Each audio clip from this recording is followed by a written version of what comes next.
All righty, what is up, college baseball fans? Welcome to another episode of the 11.7 podcast, super regional recap episode, and a little bit of Omaha preview. But before we get into everything, we want to thank our awesome partners at Home Field Apparel. Use our promo code CWS25 for 15% off your purchase there. They are going to be in Omaha with us. It'll be Jack, myself, Noah, and our two contest winners this year. We're going to be partying it up and making sure that we enjoy this great bracket we were gifted. 8 teams from 6 different conferences. I'm so excited. So you guys go show love to Home Field Apparel, homefieldapparel.com, promo code CWS25. Get yourself a nice pullover or a nice, I don't know, t-shirt, hat, jersey, whatever you want. They got it all. All right, cool. Now that we got that over with, what a freaking weekend, fellas. What a weekend, especially for the mid-major guys. Non-Power 4, I should say.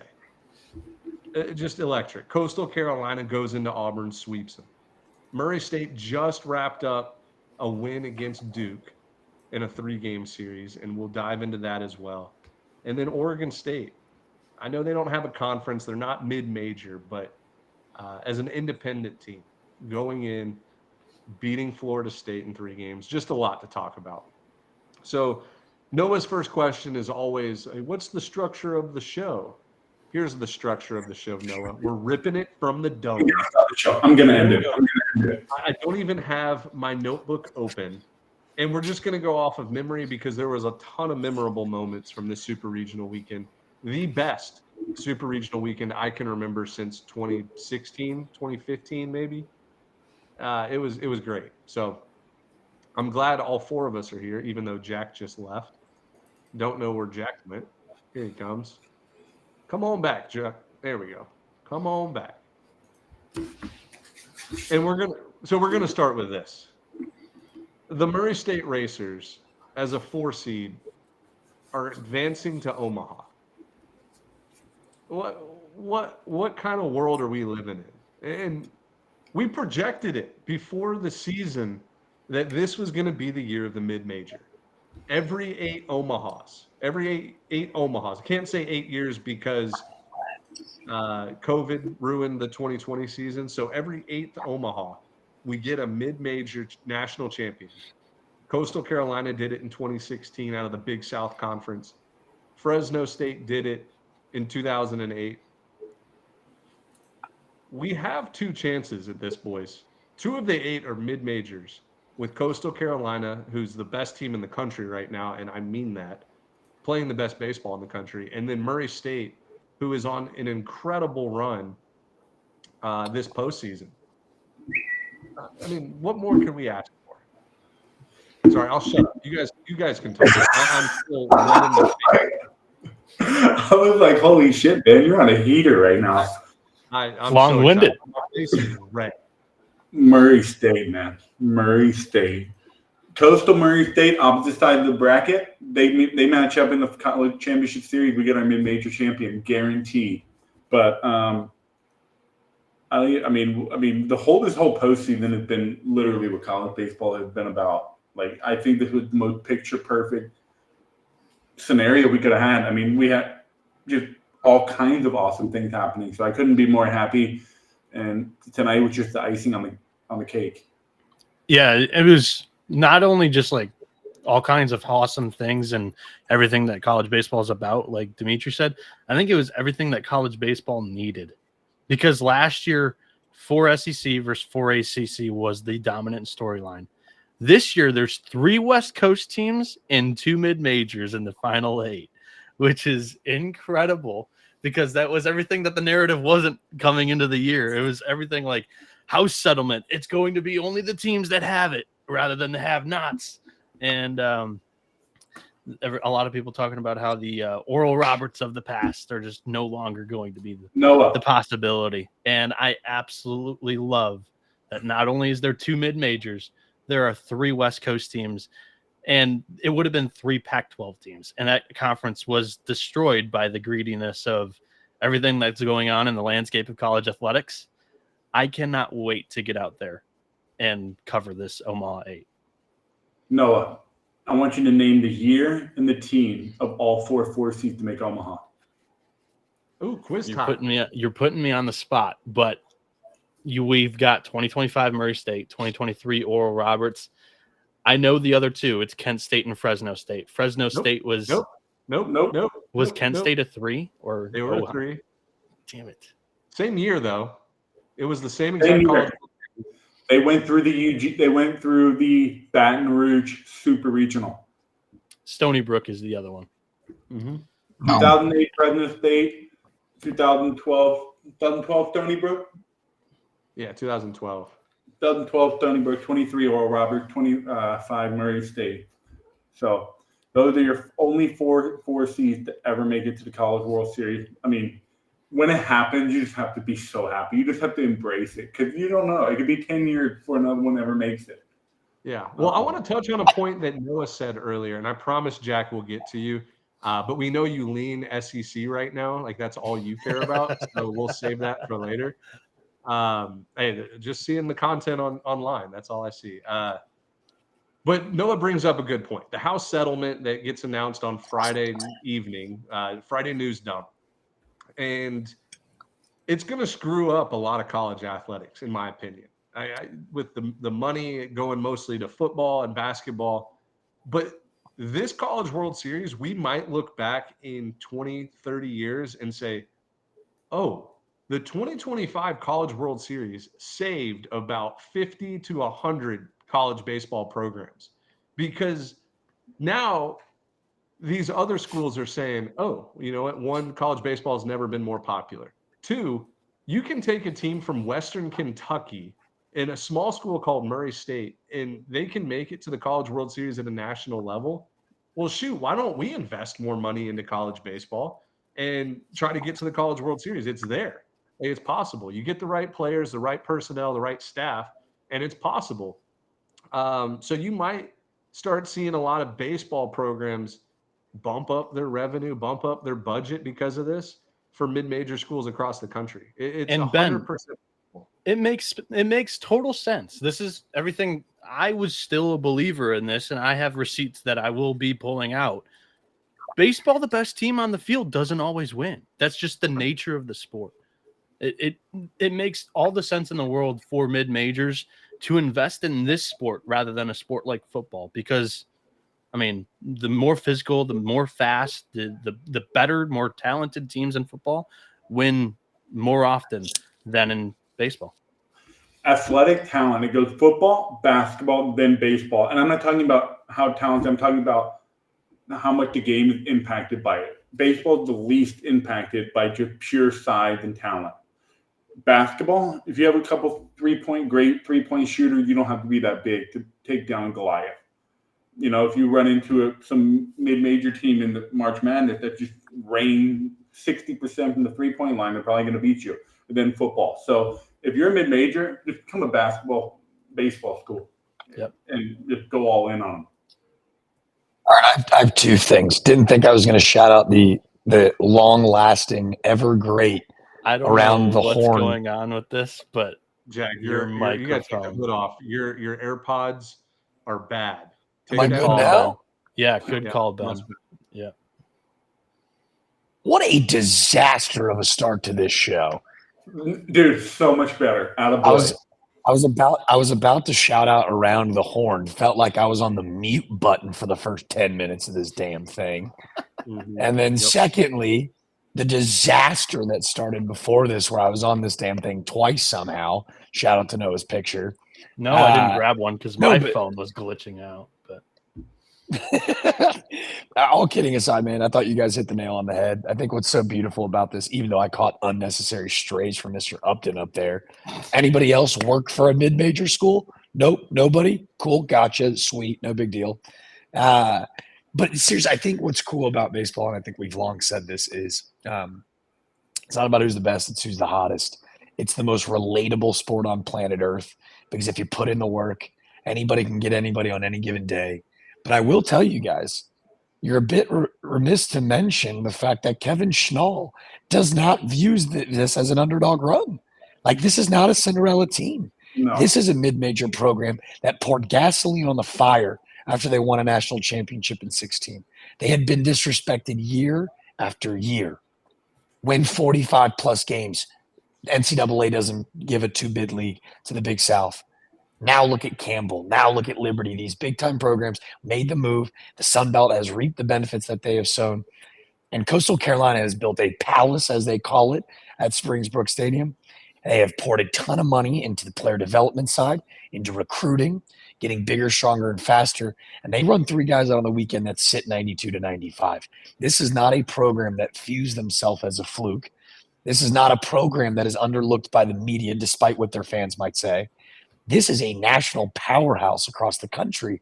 And what's cool is, right, they've now proved it. Like, this is so difficult to do, a la Arkansas, right?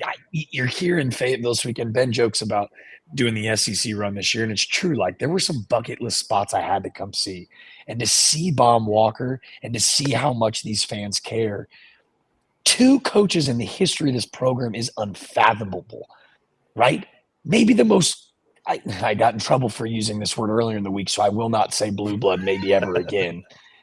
But they are a staple in college baseball. And I'll tell you that them not having won a national championship is not an accident. This shit is hard.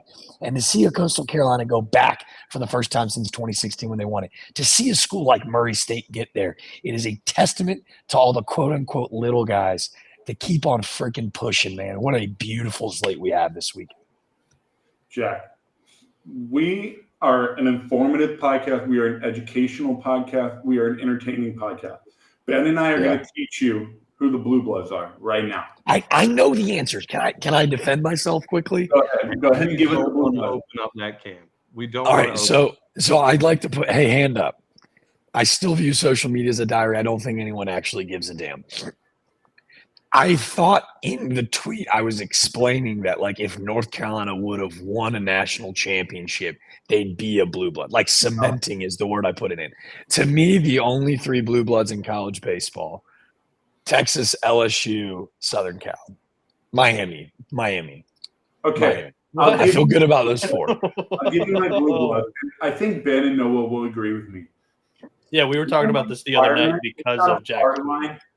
Not a hard line, but a kind of requirement is to win a national championship with 2 different coaches. Yes. Like, that shows continuity and dominance as a program. That's so good. LSU, Texas, Miami, Arizona State, Cal State, Fullerton, USC, and Arizona maybe. But those the guaranteed blue bloods are LSU, Texas, Miami, Arizona State, Cal State, Fullerton, and USC. Yeah, I don't want to go down this road. I'm scarred. I don't want to do it. I don't give a shit.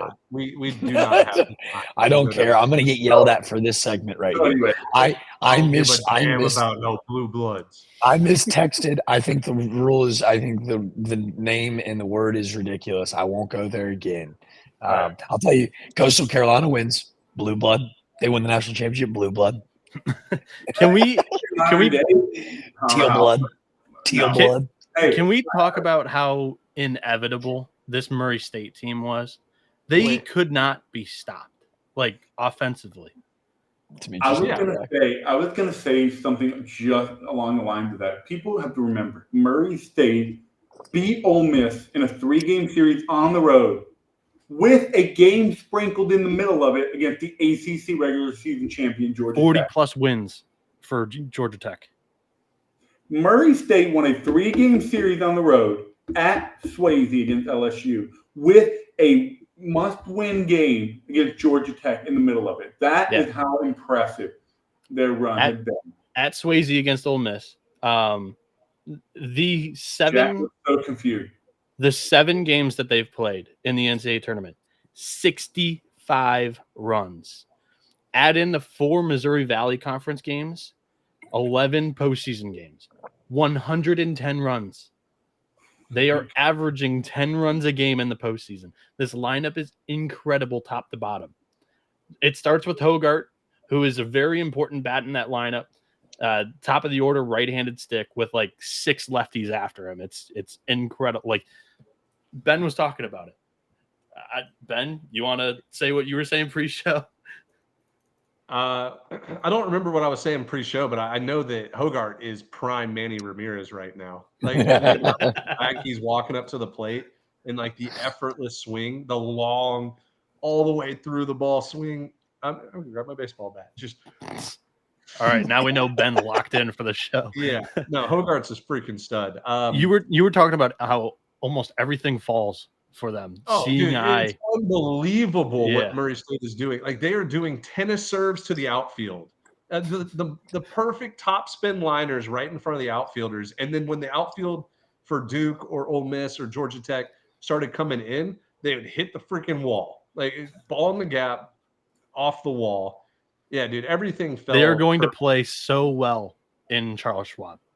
Yeah, they're a dangerous team. They're very similar to Oral Roberts, who won opening game in Omaha against TCU and then almost beat Florida the next game. But look, this Murray State team is very similar to Coastal, and like this ain't no fluke. These are good, really good teams.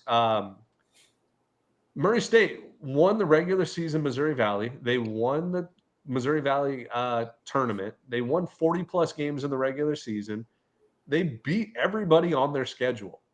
And it's like, all right, that's no fluke. If there is a fluke in this whole scenario, the fluke is the RPI. Because for the fourth straight year, the RPI just absolutely destroys the Missouri Valley Conference and makes it a one bid league. Meanwhile, these teams are like one game away from Omaha every single year. So Evansville beat the national champions last year. Yeah, Evansville took Tennessee to 3 games on the road in a super. Indiana State took the hottest TCU team of all time to 3 games on the road in a super. The Missouri Valley is. Wait, hold on. Was it 3? I thought they got. You can't just sit here and blame the Missouri Valley when Indiana State was the biggest RPI merchants ever. They were top 25 in the RPI every year before Mitch Hanna's left. So Mitch Hanna, whatever he's got a little book or something. He does. Notepad, and somebody needs to steal it, like in Waterboy, like. Because just following the RPI, like the final 2 weeks, South Florida was top 60. So like he was doing it at the Bulls too. So yeah. Anyways, I think the run that Murray State has made is unbelievable. But you know what the motto is also? I think that there's a very common sentiment. So many programs are going to be thinking, man, the run was right there for us to win a national championship this year. Texas is sitting there thinking, man, we could have hosted UCLA at home and tried to make a run. Man, Duke is thinking this could have been our first trip to Omaha. Georgia Tech's thinking that 1-0 game against Murray State, we beat them. We're in the driver's seat. We're probably hosting a super regional in Atlanta against Duke. There's so many teams that are probably looking back on it now like, man, this was our chance. This was our chance. For the record, Indiana State was swept at TCU that year. They lost 2 games, 4-1 and 6-4. Yeah, shut up. Hey, Dimitri, 2 things. First and foremost, most importantly, unbelievable Bobby Boucher pull there. I mean, that was magical stuff. Your mama said you're right.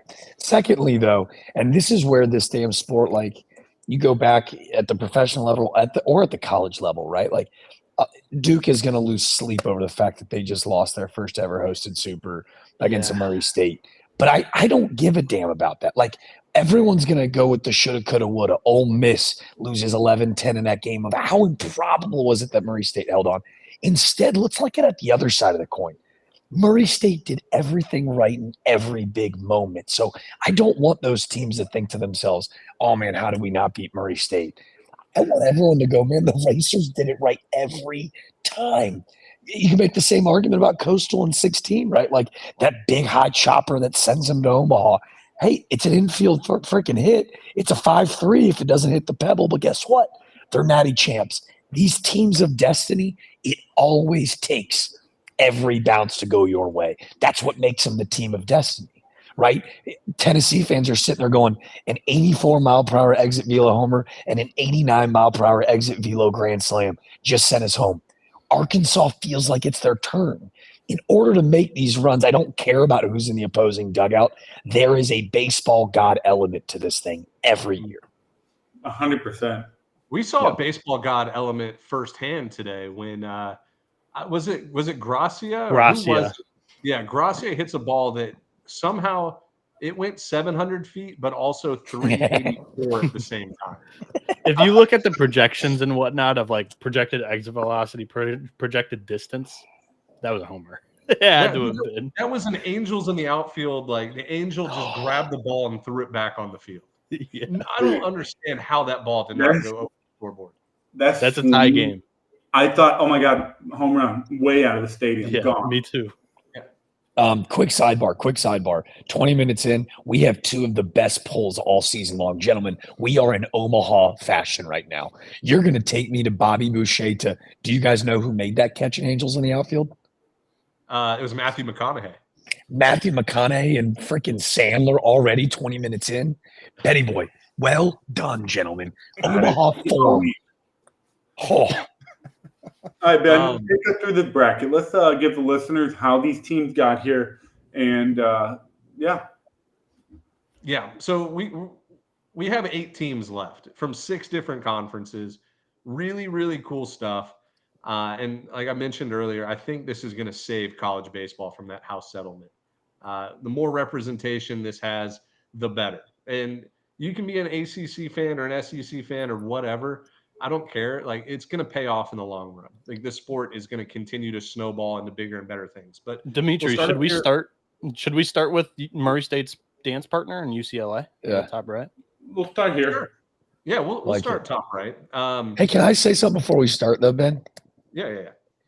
As diehard fans, right? Like we're diehard fans of like our alma maters or just schools in general. If you're a conference guy that just roots for a conference, you're a bona fide dork. That's all I got. Ride or die with your team. I'm not rooting for the A-10. There are George some Mason. people that do quality content for the entire I conference. I thought that was a knock I think to me for loving the SoCon, dude. But, all right. I think no, Ben, you would never root for Wofford. You would never root. You yell at me when I try to root for those teams. You never root for the Citadel. Well, I think it's George Mason and the Buccaneers. Everyone else in the conference can kick rocks. Jack, I do think that your coworkers do great work with their conference affiliated stuff where they just focus on ACC, SEC, and then they're just a Big 10, Big 12 podcast. Those guys do good work. UCLA. But a fan of a team, though, Noah. Ben. UCLA. I'll say from start to finish, UCLA had on par with Coastal Carolina as the most impressive weekend. I think they were catching a very hot UTSA team that America kind of fell in love with. And it was UTSA first pitch of the game, take a lead, home run, 1-0. Next inning, they steal home, and you're like, UTSA, the Roadrunners are going to Omaha. Like, this is a team of destiny. From that stolen base of home plate until the next 25 innings, UCLA dominated that series. 16. It wasn't even close. Wait, what'd you say? Sorry. 16 innings. Just 16 innings. Whatever. You know what? I have something to say. People cannot come at me for being the Mr. Interrupter ever again. Noah has taken that crown and take it and give him as much shit as you've given me the last 5 years. I've taken the crown, ran away from you, and left you in the dust. I apologize. No, but here's the difference.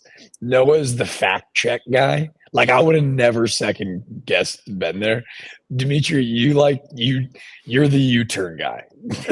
You're the U-turn guy. Both, you're right. Both Noah might have topped you. No, probably has topped you. No, that's fine. Our freshman is he's feeling good right now. He's played 55 since the postseason. He's swinging at 3-0 fastball. Yeah, right now. but you know what they say. I can't wait till I get shoved in the locker in the bottom left portion of this bracket. Ben, here's the deal. No, here's the deal, Noah. Ben knows and Dimitri knows well.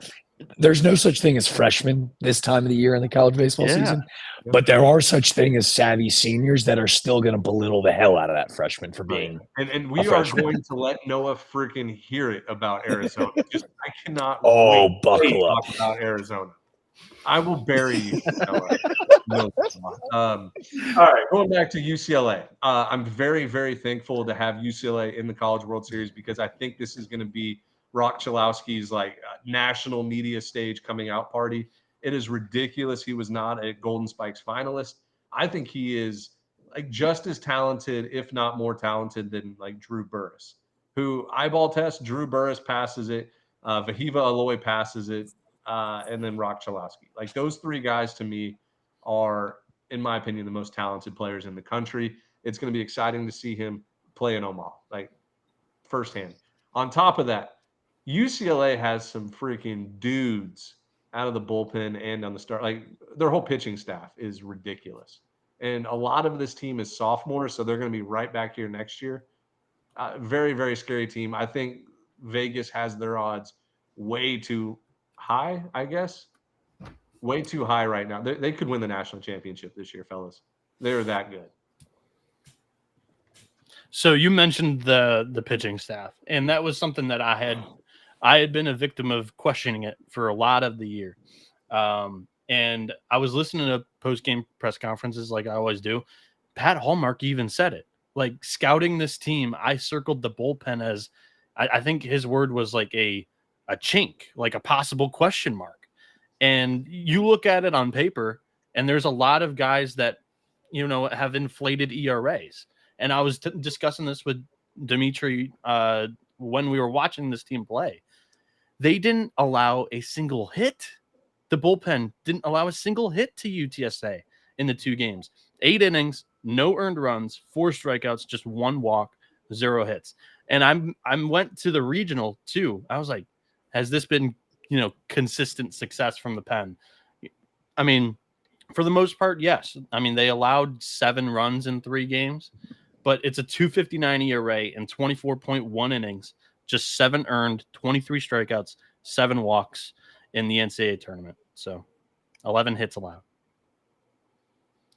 Flamethrowers. I mean, the thing about UCLA is you can blindly look at, if you're a box score watcher, stat book guy trying to make your picks or whatever, they don't stand out. They don't stand out like, oh my God, this team is just loaded. But hey, you can't doubt Savage. He gets the most out of his players. UCLA's been through a rough patch the last couple of years. But his pitching will always be there. What I think the reason why they are where they are right now is because the pitching is elevated a little bit more, and they're hitting. This is probably the best lineup I've seen UCLA have. Shit, I don't even know. Since before Bauer and Cole, this might be one of the best UCLA lineup 1 through 9. So I think their run through regional super says it all. Rizgod, you said this like in March too, like in the year of the Rizzler. I'll give credit where credit's due. You said this like in a March midweek that like UCLA's offense is super physical. The sources to the 6-4. Yeah, dude. They're loaded, man. We joked about it a ton this summer. The idea that their offense is kind of built and they recruited like a bunch of like high school All-American football players that weren't good enough to play D1 football, but they were damn good enough in the batter's box. Like they're all massive, man. Sources 643 charts. Rock Chalowski, #1 in the country in WAR. Like he's doing it on both sides of the freaking plate as well. Ben, I love your pick. It feels like he's going to be a household name by the end of next week. We need to drop his name before we move on. Roman Martin has had the best postseason on this offense. This guy's been so clutch throughout the entire tournament so far. Yeah, he's a stud. The only other thing I need to say about this this Bruins team is like, Noah, you got to find a better adjective to describe the bullpen. Like, well, I used Pat Hallmark's word to describe it. Okay, we gotta use that's literally what he said. Wait, what was the adjective? Nope. He said it. Nothing. Nope. Yeah. In the armor. You forgot the armor. Yeah. I know why Ben is saying you can't say it anymore, but that was how. That's how he described it. The word works, but we just got to find a better one. We got to write. It wasn't my word choice. There is a clip out there on the internet. All right. Dimitri, go ahead and scroll. We got to scroll to the top left. I got to talk about this Arizona versus Coastal He's Carolina. ready to jump on Noah. Yeah, like we just got to pile on him right now. He's ready to jump on. So, listen. For anybody that might be joining the show for the first time, welcome. For anybody that is a longtime 11.7 follower, you're going to love this. Our friend Noah Beanick down there has been flaunting just outrageously flaunting this Arizona futures ticket that he has that he put in preseason to win the national championship. It's like $1,000 million to win $1 billion trillion, and has come out publicly. Got to watch him and play in person at the Arlington College Classic the first weekend. They go 0-3. He goes, I still believe in this team. They're talented. Blah blah blah. We had the Big 12 tournament show preview. Well, explain their hot, cold, hot. Because from week 2 to week 11, this is my time to bully you. This is my time to bully you. I'm helping you out. From week 2 to week 11, they were solid. They were top 3 in the Big 12 the entire year, and then they endured 3 rough weekends, and then now we get to the Big 12 tournament. Go ahead. And we get to the Big 12 tournament, and he brings it up on the show, like he still believes in Arizona, whatever. Doesn't pick him to win the Big 12 tournament, which is fine. It's a crapshoot. They're going to make the field of 60. God, Get to the field of 64 regional preview, and he's talking about how much he loves this Arizona team, and then doesn't pick him to win it. We're like, no. You cannot pick Oregon.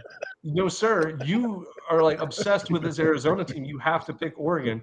He stood both heels down and said, no, I think Oregon's a better team. No, they're going to. I took Arizona though. No, we made you take Arizona. You guys made me. But attempts. Yeah, you guys made me. Arizona. Yeah. We proved it. We were like, dude, we've done this show for a long time. Like, you are not about to start this. No, sir. Like, we have a code at 11.7. You ride with your team. I rode with East Carolina. Did I think East Carolina was actually going to win that regional? No. I almost did, but you ride with your team. So, yeah. Hey, that's 2 strikes, but it's fine. He'll battle with 2 strikes. Noah's going to be a good hitter, and like he's going to see a third pitch and drive it in the gap. Super regional podcast comes up, and it's Arizona versus North Carolina, and we're like, this is such an easy spot, Noah. Like, just believe in your guys; they're gonna do it. And he pushed back even harder and was like, I also have a North Carolina ticket to win like $13. I didn't choose the draw, is what I said. I also have North Carolina, like it's like $6 to win $13.50. Decimal halfway between $13.50, not a comma. He's talking decimals, not commas. And so he goes and picks North Carolina and is like flaunting how he made the right pick after Friday. And I said, haha, not so fast. Let's remember NC State and Arkansas. I even did a GIF of Vince Carter, a North Carolina alum, saying it's over. Yes, it's over. It's over. Just driving us nuts. And thank God Arizona wins this series, because Noah's not allowed to talk about Arizona in Omaha. If he does, I'm going to give him a wedgie, put him on a flagpole, and hang him in front of Charles Schwab Field. I think he's I not allowed to talk about Arizona. I think I literally have to be I have to be a mascot next to the teammates when we interview them. I just can't talk. But you're not allowed to talk. Well, Ben, here's a couple details. When Noah wouldn't change his pick to Arizona. He stuck with North Carolina. So what did I do? I said, you know what? Fuck it. I'm taking Arizona. I'm not picking North. I'm taking Arizona. I'm a winner here. Noah's a loser. Yeah. Because guess what? You went 3 days later. You're lucky you're even on this show right now, because you went and tweeted about your Arizona futures pick when you knew you weren't allowed to talk about that. Was from a different show. So that was going to be tweeted. Oh my God. I'll say this. Goalpost this way. I'll say this, Noah, as a lifelong loser stuck in a loser's body, you still haven't played the card that you absolutely could play. Someone on this pod loves a jinx, loves it, has done it all year long.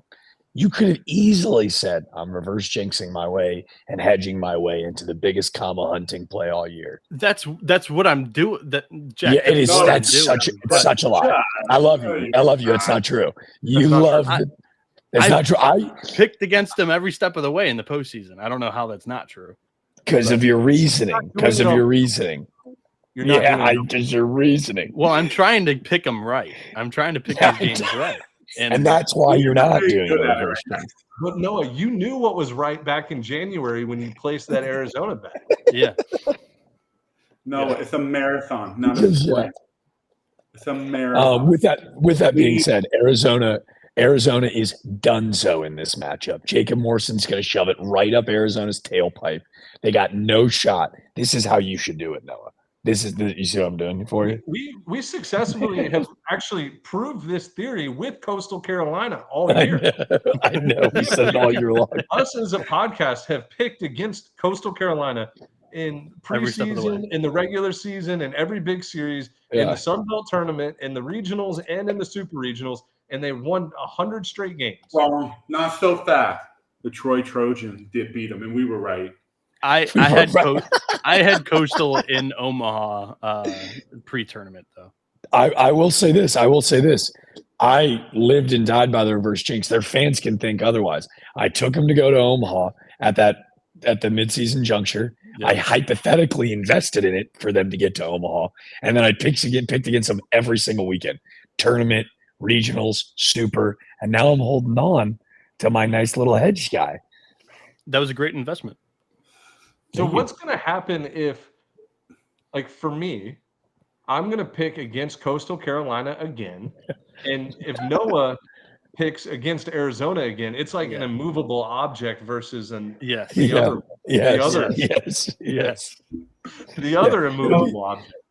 It'll be the first ever tie in the history of the Men's College World Series. It'll be a lightning delay. They won't play the game, and they'll play a TBD 8th game. They'll show the rerun of Tommy White hitting the 13th inning walk-off homer against Wake Forest. All right, gentlemen, let's get back on track here. Ben, preview the series. How they got here. So Arizona gets shellacked Friday, first game on Super Regional Day. Like it was the first game that started 11 a.m. Friday, and the whole world wanted to just pile on Arizona like they were dead meat. And I did post a tweet out there that said, "Hey guys, remember when NC State lost 25-1 against Arkansas in the 2022 Super Regional, and they come back and win the next two." Like Arizona punted that game about halfway through. Actually, probably in the 3rd inning. It was like, we're playing for 2 wins Saturday, Sunday, and they came back on the backs of about 4 guys. Arizona had about 4 guys that just excelled the last 2 games and came up clutch in every clutch moment. And I'm forgetting what is Pavia? Not Pavia. That's the Vander. Who is Arizona? Think of the I can't say it, but think of the Disney dog, Mickey Mouse's dog. Pluto. Yeah. Pluto. Yeah. Comes in, just lets his nuts hang. Gets 2 saves to win it. White was tremendous in the clutch situations. Like Arizona proved to be that hot Big 12 team that's going to find their way in Omaha every year. I love Arizona's lineup. Aaron Walton, Mason White, Mattis Mihalakis, another Greek boy. I think there's a lot to like about this Arizona lineup. They might not. Lots to like about Arizona's uniforms. Like bring those just classic whites, classic grays with your school name across the chest. Like that is my favorite type of college baseball uniform. Like give me the University of Texas from 2000 to 2015. The Rice Owls have the same style. Like those are the best looking jerseys. I'm tired of all these triple alternate jerseys that we see every year. Well, Ben, you better be bringing that home field pullover to Omaha. That old school guy. That's the outlier, obviously. But yeah, chef's kiss.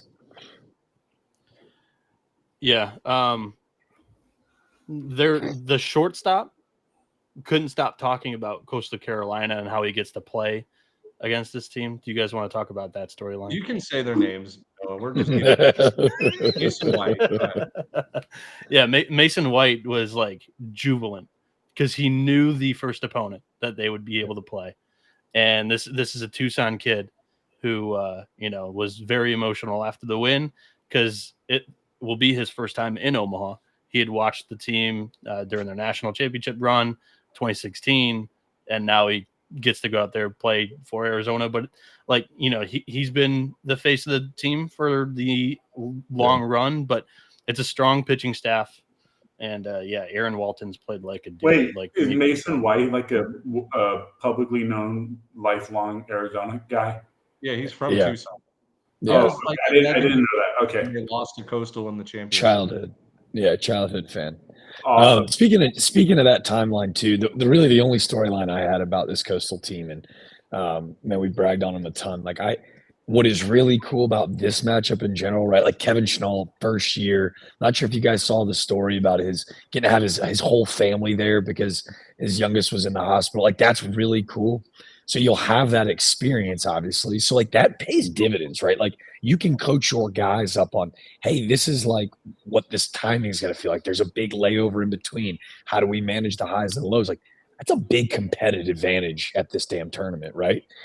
I think the biggest X factor, and maybe it's because I have PTSD from lining up against him dugout to dugout in 2016 when we faced him at Charleston Southern. Connor Owings was Shohei Ohtani in 16 for Coastal Carolina. Like, I remember seeing that guy as a freshman going, I don't know if I'm supposed to be playing college baseball. This might be the wrong sport. I think my mom dropped me off at the wrong place. Connor Owings was a guy, like he was so good. He's back in a dugout for the first time in gosh knows how long in this Coastal Carolina. It's remarkable that he doesn't have a statue in Conway. To have a guy that not only, right, like Coach Schnall that says, hey, this is what this looks like, to have a guy that walks the walk as well as talk the talk, to be able to, he's served as kind of that player like liaison all season long. Man, to have him be able to coach those guys up to kind of bring a little bit of levity to the moment. I think he's going to be an X factor for already a really talented team where this is the first Coastal offense that doesn't necessarily rely on the long ball like in years past. In this ballpark, that also pays dividends. They're a frisky bunch, man, this week. Yeah. Like this is a rematch of the 2016 national championship. And so talking about Coastal here, boys, we had it wrong probably all year. I'm going to go ahead and say like Pat Hallmark, coach of the year. Like that's a great mid-major coach of the year. The national coach of the year is Kevin Schnall. The ability for him to take over after Matt Sturka, maybe? Do what? No, Dan Dan Skirka. Skirka, sorry. Yeah, we'll get to him, I promise. But for me, like when you look at his pregame and postgame interviews are like, I want to run through a wall. Like this is something that like he's built to do and he's going to do for a long time. Coastal Carolina player back in the 90s and early 2000s. He coaches there for 12, 13 years, and he wants to make the next step to get in to be the next head coach at Coastal Carolina. I don't know if this is how it went down, but he goes to UCF for a few years to be that like associate head coach at a bigger program, and then comes right back to Coastal where he wants to be, where he belongs. And like he's got his guys. He's got his staff. Like he knows the guys that he wants on his staff for year one. He goes and gets Matt Williams, a guy he's like highly respected his whole coaching career. He gets his players that he wants. A lot of them are homegrown. And like these guys go to war for him and that coaching staff every single game. They're a scary, scary group, guys. Like you're not going to beat them twice. You know what I'm saying? And they're not going to beat themselves. Yeah, this I would think the way probably be my national championship pick right now. Like just on the pure fact of I can't see them losing twice. Cannot do it. I mean, the way they ran. But you know what you cannot do as well? You can't pick them to win the national championship. I won't. I cannot pick them. I won't do it. I will not put the Ben Upton jinx on them. On paper, though, like, dude, Caden Bodine hitting leadoff for them makes no sense, right? Like to the naked eye, or like I guess to the baseball nerd. But you see the at bats he puts together and his ability to like start big innings, and then what he did at Auburn with those two unbelievable home runs. It was like, oh, no wonder they want their best guy hitting first to set the tone. Yeah, it's a great story, man. Like they're not they're not a Cinderella. They're the most complete team in this field, other than like an LSU, Arkansas, which have 10 times the budget and the recruiting money that Coastal has. Yeah, I was just gonna say the way they ran through that Auburn regional was impressive. It was almost like there was never a doubt. That's how they ran through that Auburn regional, and they stopped them. Yeah, Ben mentioned the post-game press conferences that Schnall's been having the entire postseason. Jack also mentioned the story. I don't think the son was in the hospital during the run. I just think he had, suffered the, the health issues throughout the year, and they just chose to not have him make the trip. But he's a freshman in high school. The entire family's going to be out there this time for the Coastal Run. First year for Schnall. It's a heck of a story. You guys have talked about Caden Bodine. How about Blake Barthel making 2 diving catches for double plays to finish off that game? Unbelievable. The way that Coastal has played, ball so far throughout this NCAA tournament, it's been very, very steady. That's the best way I can describe it, I guess. Going into Plainsman, where I think they set attendance records this weekend. They had seating where they've never had seating before, on top of the left field wall and right field wall. Everything was filled out. That place was bonkers, and Coastal went in there, and it was pretty businesslike, never wavered. Yeah. I want to add this note for Auburn baseball fans. Your team's going to be freaking nasty next year. Yes. The amount of freshmen that team rolled out, freshmen and sophomores, I was like getting giddy. I was getting excited about Auburn baseball for next year. Just a thought, just an observation. You lose Ike Irish. Obviously, that's like a program superstar that you'll remember for a long, long time. But to come back, like, he built the foundation for next year's team, and you can't thank that kid enough. Yeah. And he stuck through it, man. They were 8-22 or something in the SEC last year. Could have taken a big paycheck. Oh yeah. So credit to Auburn, but I couldn't breathe during that super regional for all 19 innings that were played, and including the rain delay. The Friday rain delay, hour 45, the game gets over at 2 a.m. Extra innings. I couldn't breathe, but you're right.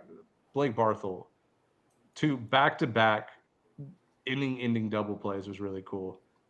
But we'll move on here. Dimitri, do you want to lead us off with this Louisville versus Miami super? I picked Miami. I knew they were going to lose. I didn't deserve it. They didn't roll 2 on a 1-2-3 double play with bases loaded. Louisville did, and that was won them the series, in my opinion. Miami threw it away game 1, and then Eddie King. It was who hit the 3-run homer right after Monroe. Monroe hit the 3-run homer. It was a dagger. It was over. It was over immediately. Miami responded. Impressed me the way they responded Saturday, forced the winner take all, and then we had an unbelievable game on Sunday to punch your ticket to Omaha. I thought Miami played really well. I think J.D. Arteaga got the Cowboys off his back for another year. But you got to see what he can do to build off of this from the Miami side. From the Louisville side, man, Dan McDonald, he just finds a way to get it done. And it's been a while since he's done it, but I hope people understood what a super regional at Jim Patterson Stadium looks like. That place was rough. Like, hey, this is going to be the real deal. It's going to be packed and loud. Shout out to the Louisville faithful for showing up. That was a blast. Really fun super regional to watch, especially those last 2 games. I texted this in the group message, but this Louisville team, and Noah's going to disagree, reminds me a lot of that 2019 Michigan team that was runner-up to Vanderbilt. It was, and I say it because on paper coming into the season, Louisville had a good baseline structure. They needed, to be successful, they needed those external pieces, those wild card pieces in their lineup to actually step up. And you turn around postseason time, and everything's clicking for them. The pitching staff had an 8 ERA in the ACC this year. That's a made-up number. I don't know the exact number, but they're giving up 2 runs a game in the postseason, similar to what Tommy Henry and those guys did for Michigan back in 2019. And then you get your star, talented, raw players playing their best baseball, and that's the same thing Michigan did with Jordan Nwogu and I forget the catcher's name that went on a tear for Michigan back in 2019. But it just feels like all the pieces are coming together for Dan McDonald in Louisville. And, like, they're going to be a tough out, especially if they keep pitching this way. Yeah, I guess the reason why I would disagreed with you when you texted it was that Michigan team was top 25 preseason. Louisville was picked 9th preseason in the ACC. So I don't know if they had necessarily the preseason expectations that Michigan team had. And Michigan had 6 top 3 rounders there. So, like, yeah, you make a lot of sense with, like, the talent was there the entire time, but I don't know if maybe the expectations and then, like, falling down the earth mid-year. But think about this, Noah. Like, even if Michigan was picked first in the Big Ten back then, I think that would have been equivalent to the 9th best ACC team this year. Preseason wise. All right, let's pump some brakes there. That was so disrespectful. He said it so seriously too. The Big Ten in 2019 was not good at baseball. It was not even close. Anyways, hey, I've got something on this one. He one. just buried me on live podcast. Yeah, he did. Ben, I don't know if you remember this. I know you remember this, but talking to these other guys about it, what's cool about this Louisville team was when Ben and I talked to him a year ago in March, like, he was so transparent and honest about where he sat with his team, where he sat with the current college baseball landscape. Like, we asked for – I never do pregame interviews. You got to have self-awareness to be the guy interviewing people with a pencil and flip-flops. He gave us like 10 minutes on camera, talked to us for like 30. Like, it was the most genuine conversation like I've had in a long time. And it was cool. Like, he was real. He's very real. And, like, he was honest about where they were last year. When I saw him again, fast forward a year later, in that Clemson – weekend series that I covered them through, they were so banged up on the mound, and he looked at me dead in the eyes. He's like, if we can get through this stretch, we're going to be all right. And you could tell he was confident. He was a little bit cocky, like he'd been there, he had done that. And it looked like he was having a lot of fun with this group. Now, granted, it's easy to have a lot of fun when you have got 8 guys in your lineup hitting over 300 and then all can leave the yard at free will. But, like, there was some energy, I think, about just this group in general, right? Like, there were some portal conversations that they had felt like that he was, like, a little bit bummed about the game and where it was trending. He got a guy like Zion Rose to come back and buy into this school. And I think that really set the tone. It was a trendsetter for the rest of that squad. And I do think this was my favorite. I had the most fun watching this series just because the environment, the guys sitting on the roof, like, shirtless, like Mike Farron and Gabby Sanchez were phenomenal on the call. Like, it was a great way to start every day over the weekend.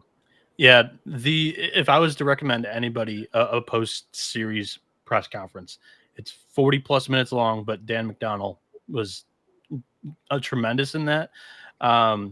You guys mentioned, like, how much success he has in the NCAA tournament, but he made sure that, he mentioned that, the first time going around with Louisville, they had lost in 2 supers. Then they get to a 3rd super trying to knock down the door to Omaha. And it was a team that was so good on paper. And he was talking about how they won the first game, lost the 2nd game. And he just sensed in their locker room, in their clubhouse, they had so much pressure on the kids' shoulders.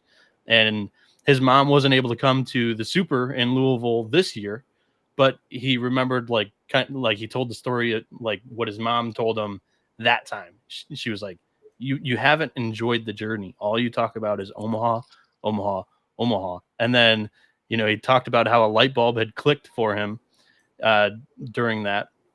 And he said he apologized to that team and said, I want you guys to go have fun. They went out there and put up 22 runs in the super regional game. They go to Omaha, and all of a sudden it's been clicking for McDonald since then. But once again, like, the last 2 years have not been so pretty for this program. And he was upfront about that too. And how he rekindled, his worship. And that was very valuable to listen to, I think. Yep. Hey, we need to speed this up a little bit. We're really getting nitty gritty here, but let's speed this up a little bit. It's 6:18 a.m. in the morning. My happy ass wants to go to bed. So let's keep it rolling. Oregon State. No, I just Oregon want State. you to know, Let's go Riz first. God, you got a cute little happy ass. You little pro ball player. I'm going to let Ben start with Oregon State. He's wearing the Los Beavs hat. I am wearing my Los Beavs hat. If we're going to just cut through everything, the NCAA was the reason why Oregon State won this series. They let them build the Beaver Dam on Friday. They did not let them build the Beaver Dam on Saturday. They lose. Yeah. They get permission on Sunday to get the Beaver Dam built back up, filled with IPAs and light beers, built it right behind home plate, and they win. So, yeah, it was really the NCAA just letting them win it. I hate to be the bad guy, but the difference there was that there wasn't like a 9-year-old sitting in front of the Beaver Dam. On Sunday. Whatever. So that was probably what the NCAA had a little bit of an issue. There might be people who have no idea what we're talking about. Oregon State, the way the field is structured, in front of the first row, there's like a gap where, men and women of ages above 21 like to put and stack their beer cans behind home plate so that you can see it on TV. And there's 40 plus beer cans, and they call it the Beaver Dam, and just to show off how much beer they're drinking. And it was a cool sight. But seriously, though, since Dimitri's in a rush, Oregon State was catching a lot of flack coming into this postseason about their RPI is skewed. They don't even play in a conference. They don't deserve a national seed. They get a huge advantage hosting a talented Florida State team instead of vice versa, going to Florida State. But I think they showed that Friday that this team is full of grit and guys that get after it.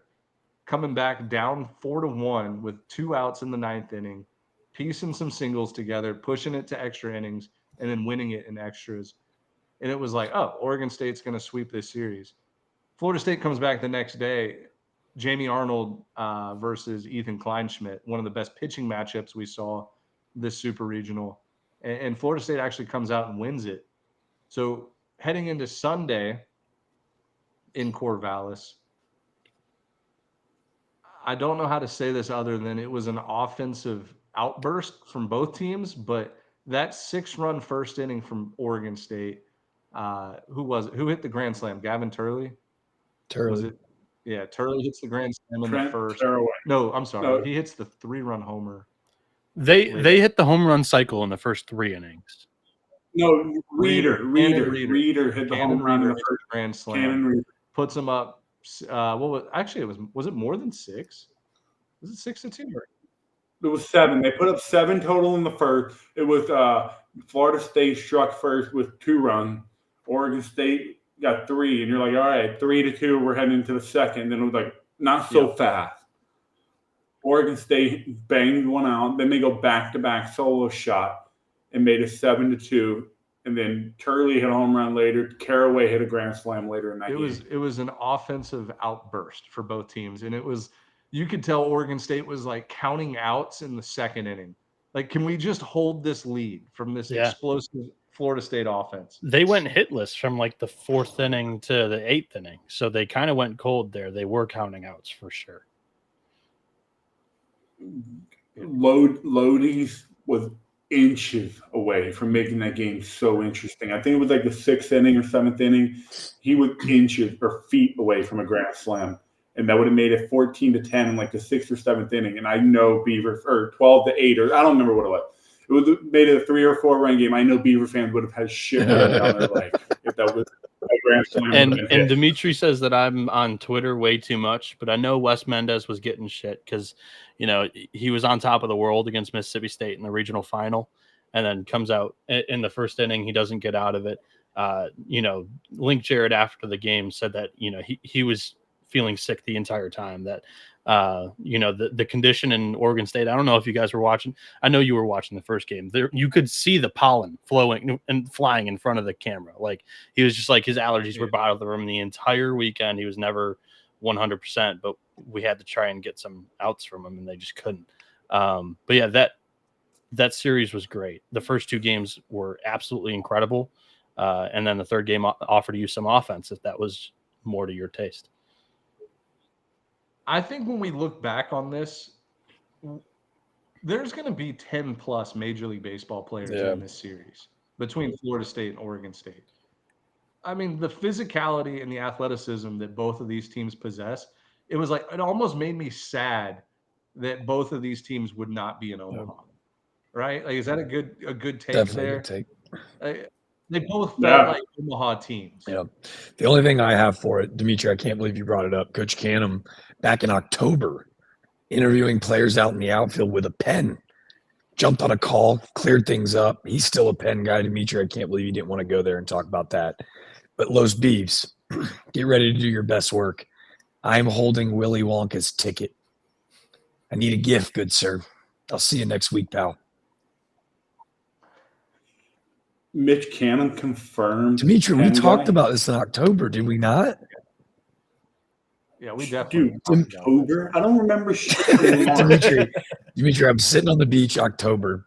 I see Mitch Canham post a video off of his own Twitter page as he's in the outfield interviewing his own players with a pen.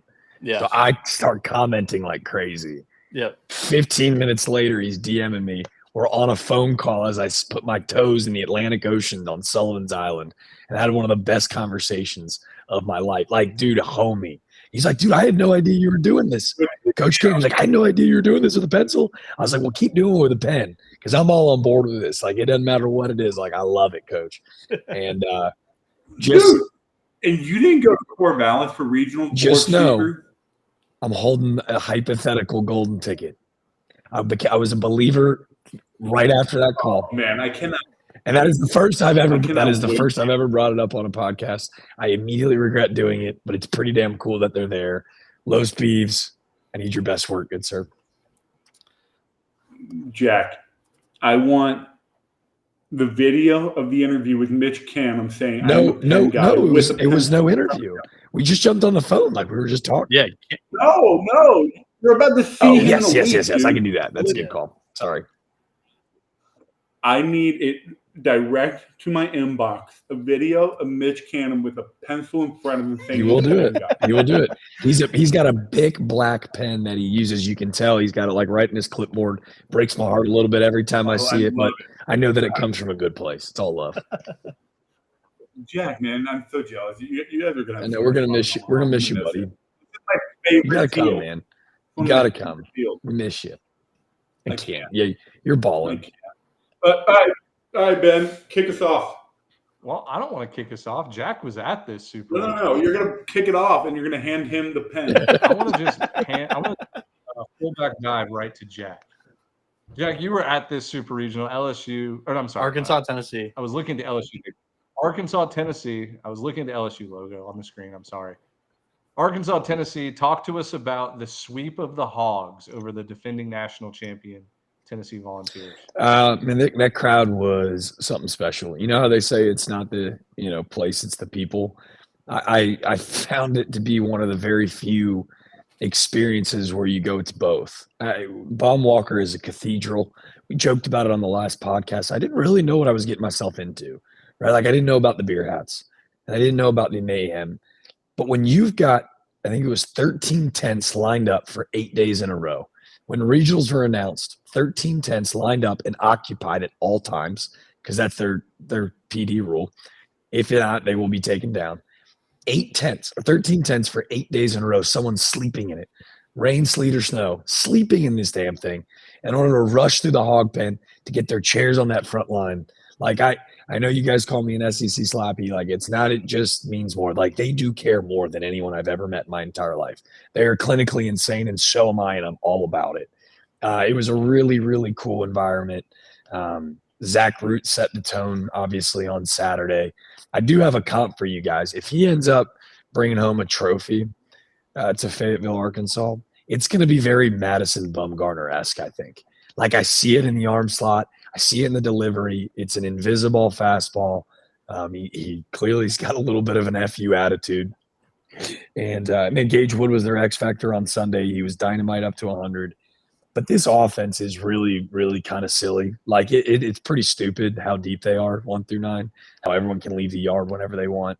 But I stand on this. Like someone was, and hindsight's 2020, right? Someone was like, I cannot believe that was a sweep, right? I just can't believe it. I believe that if that 84-mile-per-hour exit velo homer doesn't get out and Tennessee wins game 1, I think they win game 2. And I know you're saying I'm crazy. That place was a freaking melting pot. It was simmering like it was ready to explode. It was so tense that when they won on game 1, you could feel the whole place go, okay, we're going to be all right. Like you could see people like hugging each other. Like we're going to be all right. And I felt like you saw the guys do the exact same. And that's why on Sunday it was such a beatdown, because that group, so talented, goes, we're going to be okay. And I think if they continue to play with that type of house money, Dave Van Horn surrounded an awesome staff around him to allow them to just go do their thing, and he gets to just play chess, not checkers, from afar. Man, this is a dangerous group, and they've got magic. Like we joked about, you have to have the ball go your way. Cam Kojal heading home to the city of Omaha where he grew up. That's going to be an awesome storyline. But before we, I obviously pass it back to you guys, man, nothing to hang your head about if you're Tennessee. Man, Liam Doyle was a spark plug all year. Tony Vitello's built a monster. It was cool to see like the mutual respect and distaste from the fans. Like they wanted to boo him, but they couldn't because they love him so much. Like you could feel that.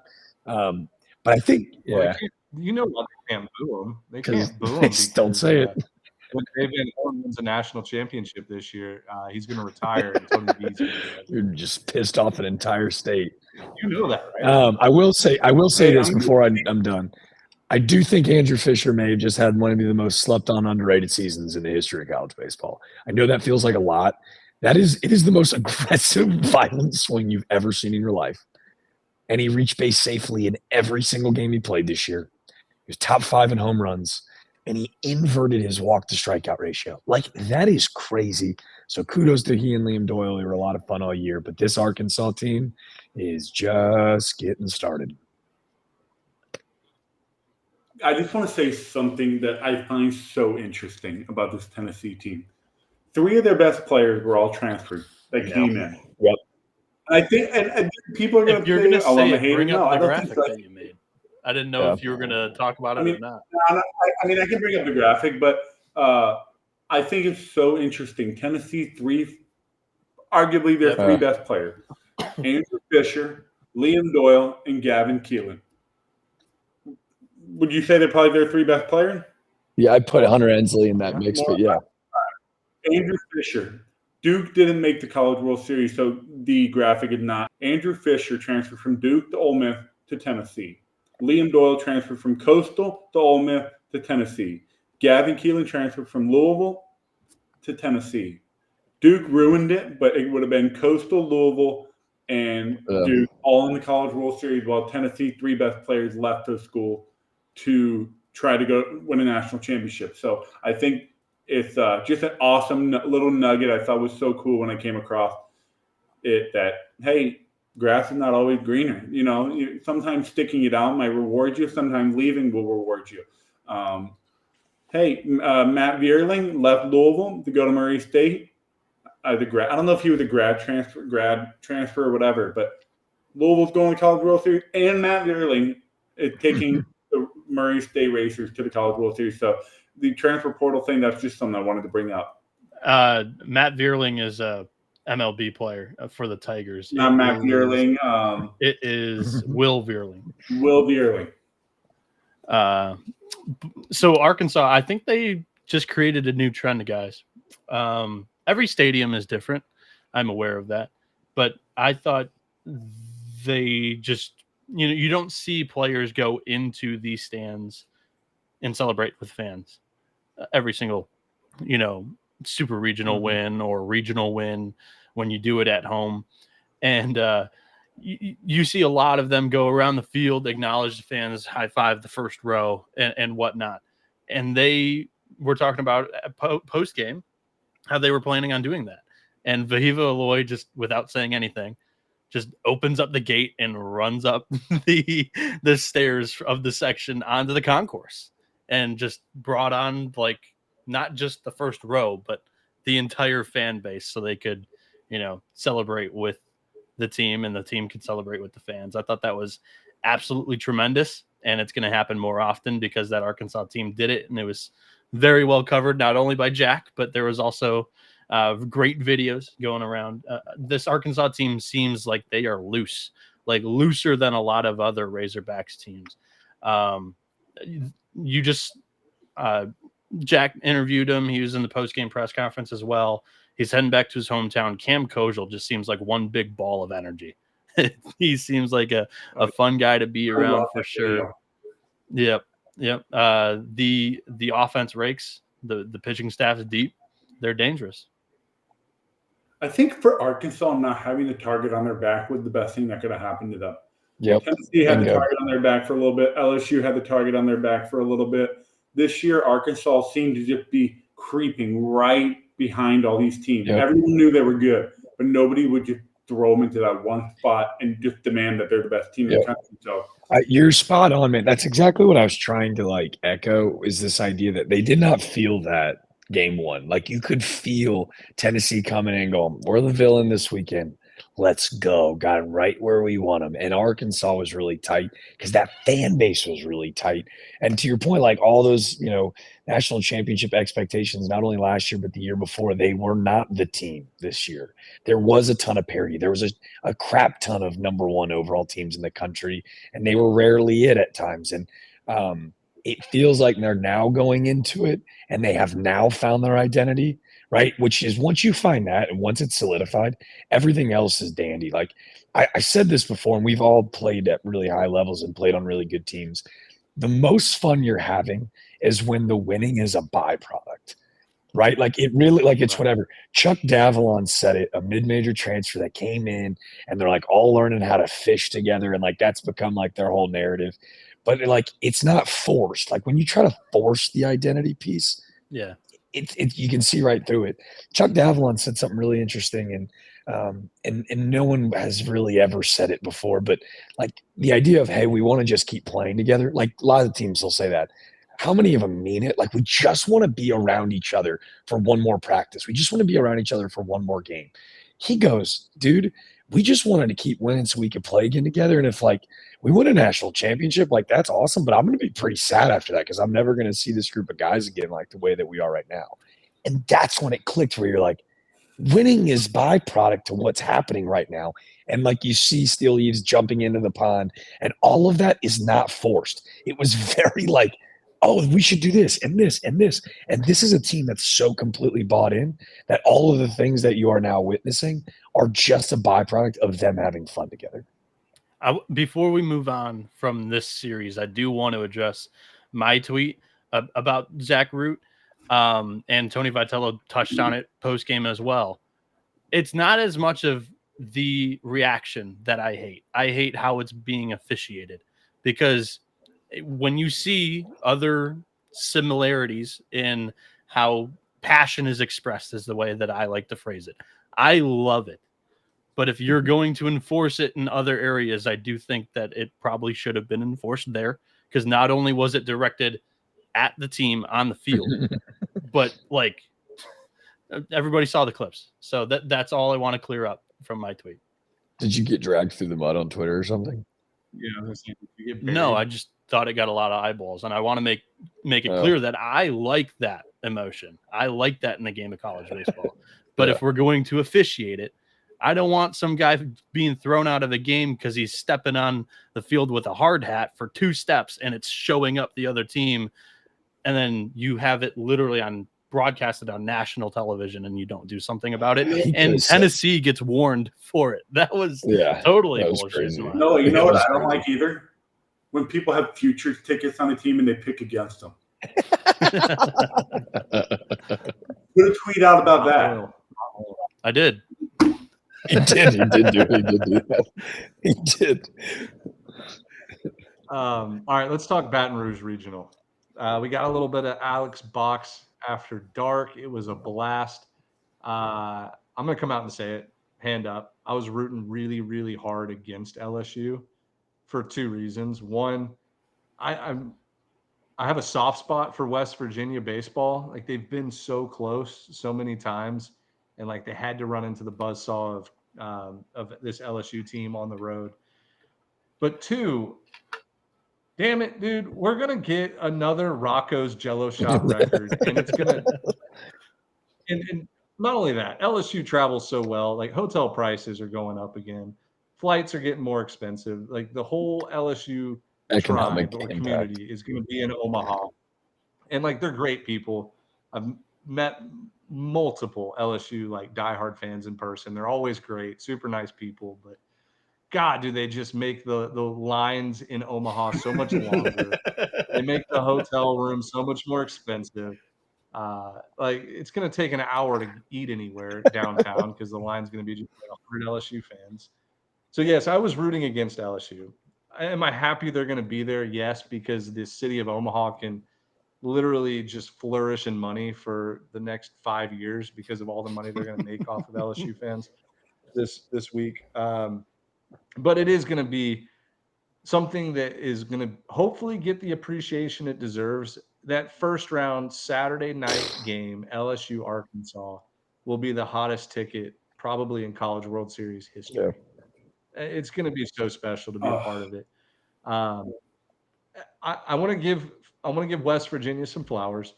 They battled their ass off both games. Just didn't have the gas that they needed. They were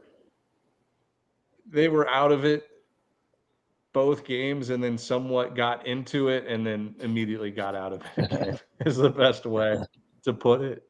But they showed a lot of fight. Congrats to Coach Saban's over there at West Virginia, first year as a head coach. Very similar story to Coach Schnall at Coastal Carolina, taking over for a legendary head coach. So West Virginia, it was awesome to see you. Hope to see you back in the Supers next year.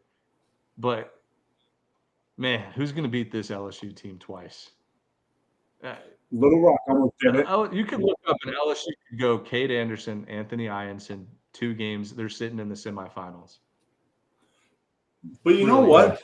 I think with Arkansas and LSU, I think as much as people are like, oh, this should be a national championship game, why not you just go for the jugular in the very beginning? Winner of this game is probably going to be the clubhouse favorite. Better this way. I think it's better this way. Like, let's have these two teams face off game 1, and like we'll see where the cards lay after that. We've seen them play in a series this year. Yeah, I mean, it's going to be what, Zach Rue versus Ianson or Cade Anderson, depending on how Jay Johnson goes with it. But I think it's going to be Ianson. I mean, that Arkansas lineup rakes against lefties. And yeah, Anderson. So this is the stat I was going to bring up for Cade, and it's a tip of the cap to West Virginia. The most hits he's given up all season long against this Mountaineers team. Cool. He plays in the SEC. Everybody talks about how it's the most talented conference, up top to bottom. Like West Virginia, that's up for debate. West Virginia, most hits, most runs against him the entire season. The other stat was Arizona did that to Jake Knapp as well. Like Knapp was laboring against the Wildcats as well. Like that was the most hits he'd given up. 9 hits in a win, but Arizona got the Knapp. But West Virginia, I thought this group, 2 supers back to back, that was a very, very special, a group of guys, and Logan Save and Kyle West, and West Virginia fans are going to remember those guys for a long time as well. Yep. We already talked about this one. We did. Yeah. That is the conclusion. We're done, Dimitri. Don't be. We can do closing thoughts here. Who won the regional picks? I think Dimitri did. The year of Dimitri. I believe you. The Triple Crown winner, Dimitri. What was that? I think if you pull the tapes, though, to defend myself, I said Coastal Carolina was going to win. I said, please put Auburn on the graphic. And then I did the same thing with UTSA and UTSA and UCLA. I said UCLA is going to win this series, but I want to root my heart out for UTSA. So, with that being said, I really went, and I think I said the same thing about West Virginia. I was like, I mean, you had these are the picks that you gave me, and were the official picks. I know, but I think I would have went. Let's see here: 0-1, 1-1, 2-1, 2-2. Well, okay, I can make the same argument. I said I wanted Coastal to win, but I picked Auburn. Okay. You guys are some shoulda, coulda, woulda bastards. I wanted to hold their fan base off my back, so I went Auburn because they were giving us hell. So we've never made decisions based off the way people respond. I went 8-0. I think I went 8-0. If you pull the tapes, I think I said 1-1, 2-2, 3-2, 4-2, 5, 6-2. Then you went 2-0, 3-0, 3-1, 3-2, 4-2, 4-3, 5-3. I was 5-3 too. My 3 losses were the ones that I said I'm going to be rooting for these teams. So those were the picks that you gave me, and that I wrote down. Like I wrote them down right here. These are the picks you gave me. Jack, I should have went 8-0, right, Jack? I have no idea what you're talking about. Yeah, no idea what you're talking about. No one knows what you're talking about, Ben. I went 5-3, and then Jack went 1-1, 1-2, 2-2, 2-3, 2-4, 3-4, and then Little Rock. Of course, they won, so he went 4. That was such a good bet. No, he took the orange team. What are you talking about, bro? Yeah. You know what? You gave D1 baseball an official pick, and that shit pissed me off. You couldn't give it the pick, and you went with the Tennessee orange team. But you went. All right, so let's hear my closing thoughts on that. Actually, I don't know if I want to expose myself like that. The way that I go about making those picks is peculiar, if you will. I will put it like this. The first 11 weeks of the season, I was in second place in the D1 baseball, staff pick'ems, right? The last 2 weeks. I feel like this is somebody talking about their fantasy football. Ben, you're going to like it. You're going to like it. The last 2 weeks of the year, plus the regionals and the supers, I am 6-29. 35 different series picked. I'm 6-29. I'm in dead last now. And I say all of that. I'm not really the one picking them. I'll tell you what, though. I'm not great at many things, guys. Can I brag on myself really quick before we leave? I watched Murray State win at this really cool bar here in Dixon Street in Fayetteville. It's like their main little strip. And I'm on a tight budget, so I scootered there and I scootered back. I think I might be in the top 5 in the country at riding these electric scooters. I really think, dude, in the dark with curbs and I was hitting tight little moves. I'm telling you, bad baseball knower, awful picker, loser of all losers. I legit think I'm in the top 5. I looked like a slalom skier on my bird scooter tonight. It was impressive work, y'all. Andrew, awful pickers. Jack. Downtown Omaha has those scooters, and I will race you, dude. So we'll race, but it's more so the agility and my ability to maintain different obstacles. So I'd like to build a course and hit you with that too. I'm not just straight shooting. I went to school in a big city in Pittsburgh, and we had those scooters that you could just rent for $1 for 10 minutes. You fell for sure. My drunk ass on Saturday nights and whatever got so skilled at riding those things. So, but no, Jack. Okay. So since you outed it, I want to put the train.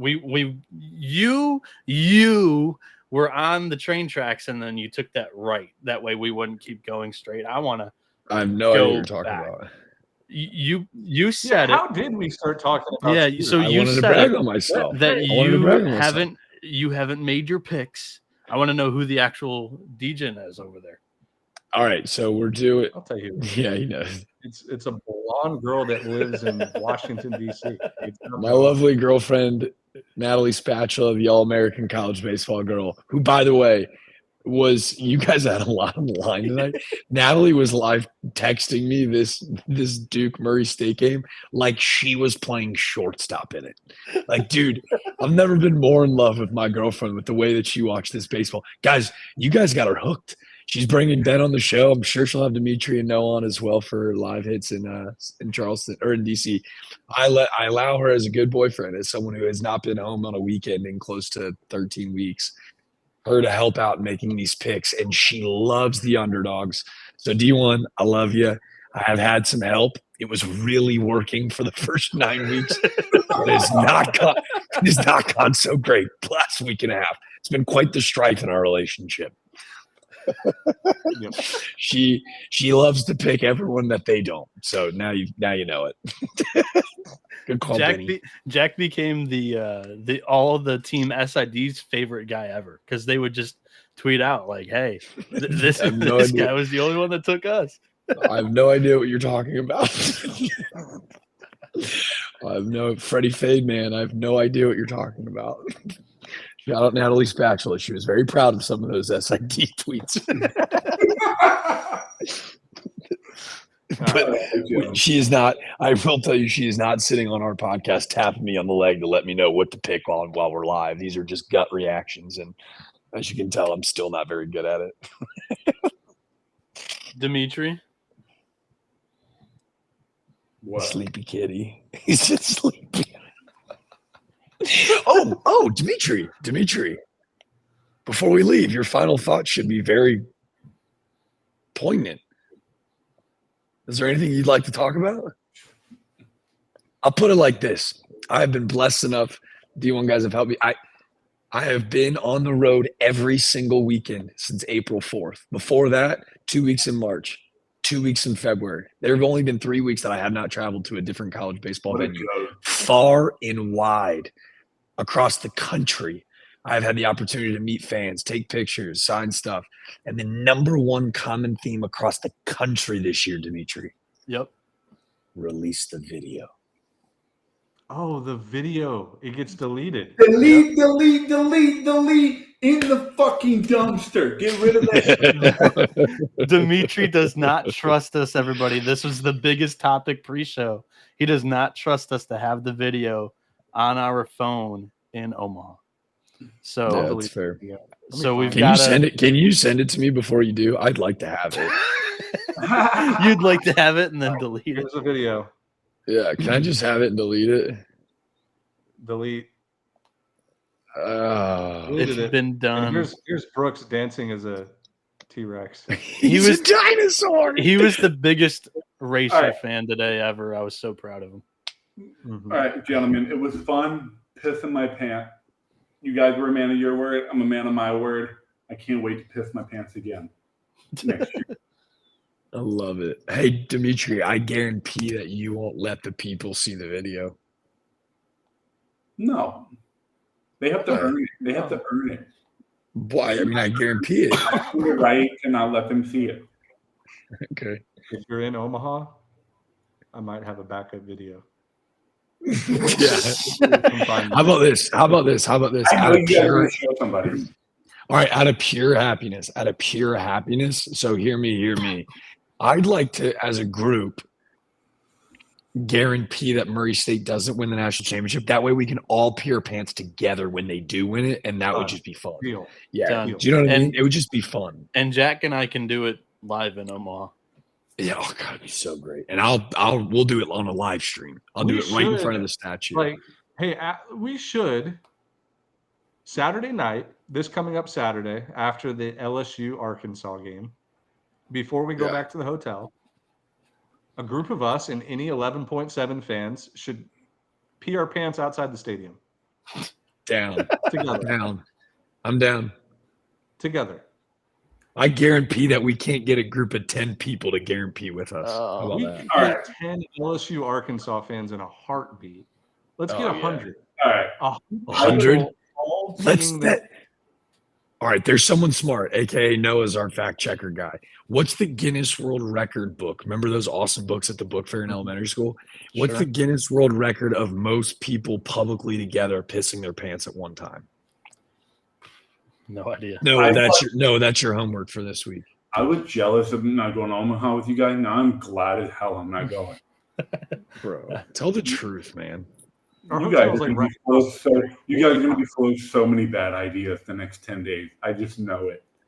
I will say this. I do want to take the opportunity to say thank you. We joke about how social media is like a joke. And if you're still listening an hour and a half in of us joking around, it means you're one of us.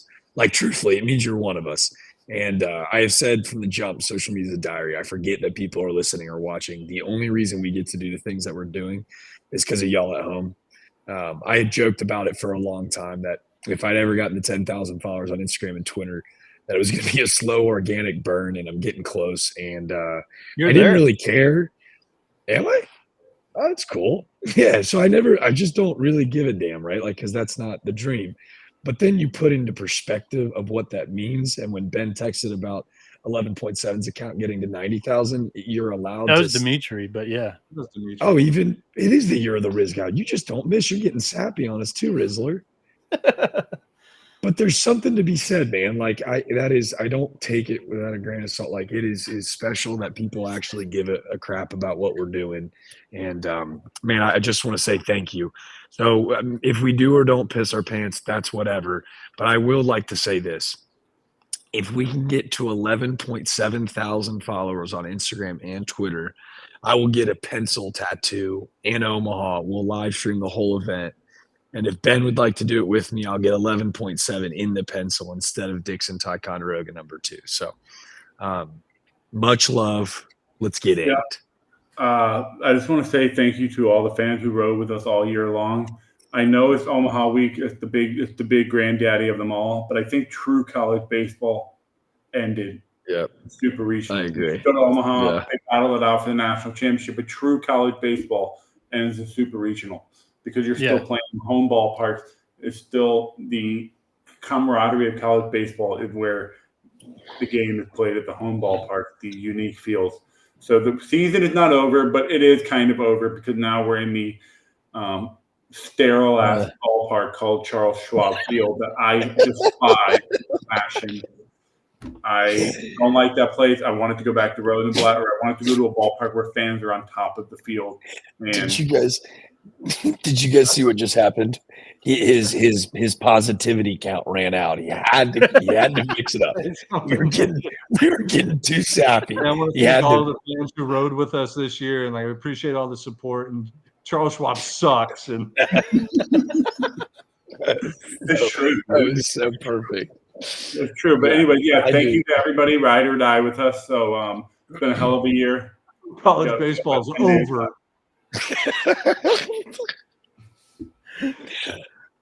I've said it forever. Like I can't wait to experience it in Omaha. But my favorite week of the year is conference tournament week when all the teams are still playing. This is the national scene now. You know, everybody joins in. You're gonna have the Stanley Cup playoffs. They're already through 3 games. The NBA finals through 3 games. Once those are over, they come into college baseball and yeah.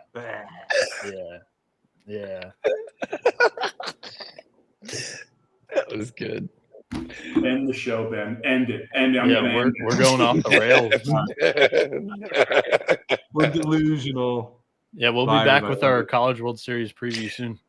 All right, right before we go, college baseball blue blood, pick 'em. What do you think? Yeah. I gotta do some research on the Stanley Cup right now.